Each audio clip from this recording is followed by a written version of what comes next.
આ પુરાણી મંદિર કૃષ્ણકુમારસિંહજીએ બંધાવેલ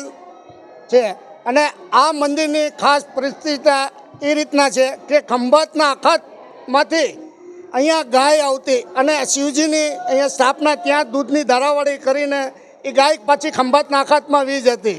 અને દેરાણી જેઠાણી 7 વાણ હતા અને રૂવાપરી માતાજીની સાથે એમણે કપટ કરેલો અને 7 વાણ ત્યાં ડૂબી ગયા અને આજની તારીખમાં આજે ત્યાં દોડિયા ડુંગર તરીકે પ્રખ્યાત છે અને સાતમ આઠમનો ભવ્ય અહીંયા એક મેળાનું આયોજન થાય છે અને લાખોની મેદનામાં સવારના 3 વાગ્યાથી તે રાતના 8 વાગ્યા સુધી પબ્લિક ખૂબ દર્શન માટે પધારે છે અને માતાજીનો શ્રાવણ માસમાં ખૂબ જ ભવ્યથી ભવ્ય માણસો દર્શન કરવા માટે પધારે છે. આ સાતમ આઠમમાં ખાસ મેળાનું આયોજન અહીંયા કરવામાં આવે છે.